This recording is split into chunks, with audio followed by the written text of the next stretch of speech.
Assalamualaikum warahmatullahi wabarakatuh. Yang terhormat Bapak Pariman MPSI selaku dosen pengampu mata kuliah Psikologi Pendidikan serta teman-teman yang kami banggakan. Kami dari kelompok 3 akan membahas tentang pendidikan luar biasa atau anak berbakat dan disabilitas. Dengan anggota kelompok 1. Aulia Az-Zahra, NIM 2620011. 2. Suprapti, NIM 2620013. 3. Kemuning Tria Ananda, NIM 2620015. 4.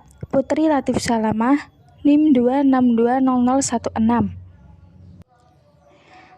1. Pendidikan luar biasa. Menurut Ki Hajar Dewantara, pendidikan adalah tuntunan di dalam hidup tumbuhnya anak-anak.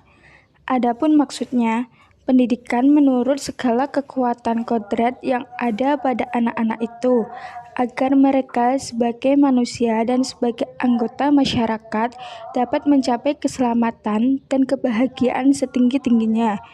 Dalam tujuan pendidikan itu sendiri adalah menciptakan seseorang yang berkualitas dan berkarakter sehingga memiliki pandangan yang luas ke depan untuk mencapai suatu cita-cita yang diharapkan dan mampu beradaptasi secara cepat dan tepat di dalam berbagai lingkungan.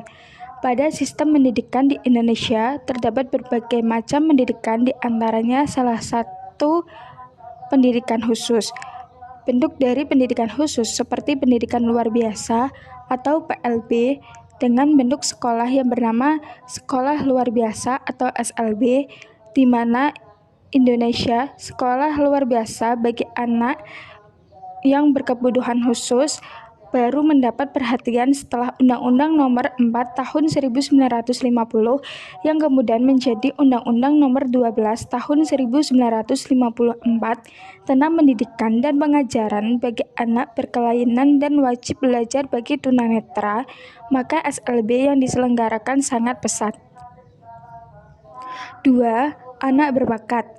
Office of Education menyatakan bahwa anak berbakat adalah anak yang diidentifikasi sebagai seseorang yang memiliki kemampuan luar biasa serta mampu menghasilkan prestasi yang tinggi.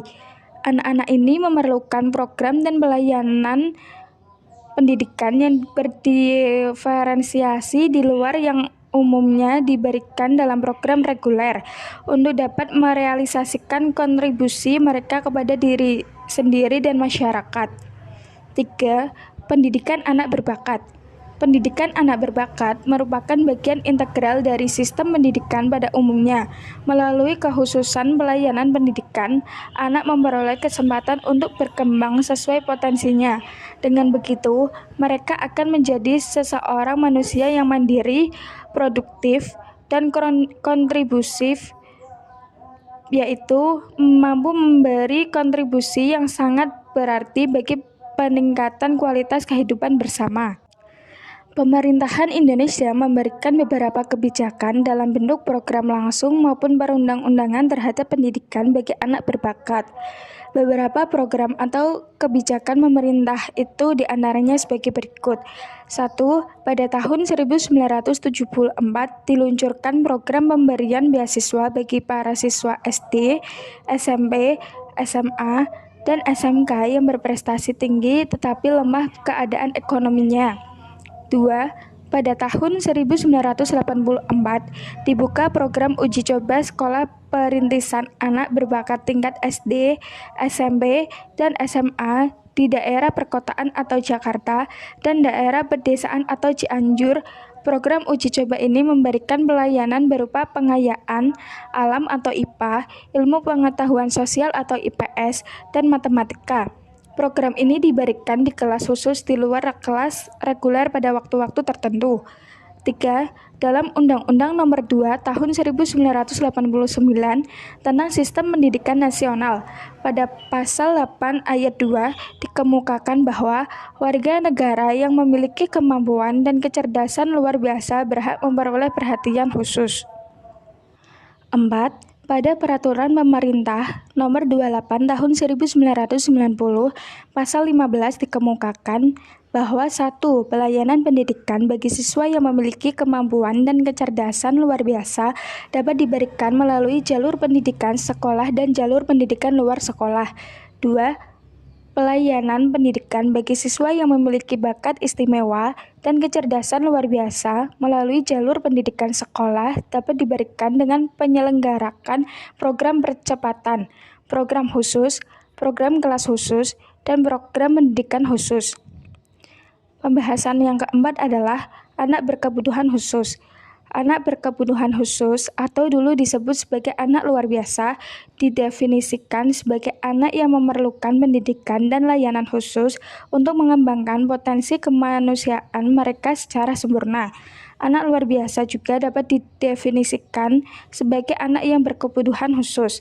Anak luar biasa disebut sebagai anak berkebutuhan khusus karena dalam rangka untuk memenuhi kebutuhan hidupnya, anak ini membutuhkan bantuan layanan pendidikan, layanan sosial, layanan bimbingan dan konseling, dan berbagai jenis layanan lainnya yang bersifat khusus.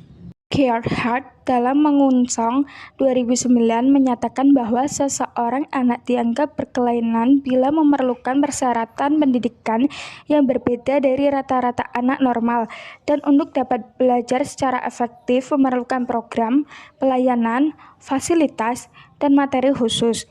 Dalam kebijakan dan program Direktorat Pembinaan Sekolah Luar Biasa, Dirjen Manajemen Dikdasmen 2006 tertulis visinya yaitu terwujudnya pelayanan pendidikan optimal untuk mencapai kemandirian bagi anak-anak berkebutuhan khusus serta mempunyai potensi kecerdasan dan bakat istimewa. Misinya yaitu 1. Memperluas kesempatan dan pemerataan pendidikan bagi anak-anak yang mempunyai kesulitan dalam mengikuti proses pembelajaran dan anak-anak yang mempunyai potensi kecerdasan dan bakat istimewa. 2. Meningkatkan mutu dan relevansi pendidikan khusus dan pendidikan layanan khusus. Meningkatkan kepedulian dan memperluas jejaring tentang pendidikan khusus dan pendidikan layanan khusus. 3. Mewujudkan pendidikan inklusif secara baik dan benar di lingkungan sekolah biasa, sekolah luar biasa, maupun keluarga masyarakat. Jenis anak luar biasa. Anak tunanetra atau bagian A, anak tunarungu atau bagian B, anak tunagrahita atau bagian C, anak tunadaksa atau bagian D, anak tunalaras atau bagian E, anak berbakat atau bagian F, anak tunaganda atau bagian G, anak autisme atau bagian H. 6. Faktor penyebab dan waktu terjadinya keluarbiasaan. 1. Faktor keturunan atau hereditas, bawaan dari turunan atau orang tua. 2. Faktor sebelum lahir atau prenatal, ketika dalam kandungan keracunan, kekurangan gizi, terkena infeksi, waktu hamil ibunya penderita penyakit kronis, dan lain-lain. 3. Faktor ketika lahir atau natal, persalinan yang lama sehingga kehabisan cairan, persalinan dibantu dengan alat atau syaraf terganggu. 4. Faktor sesudah lahir atau postnatal, karena sakit, kecelakaan, atau karena salah obat.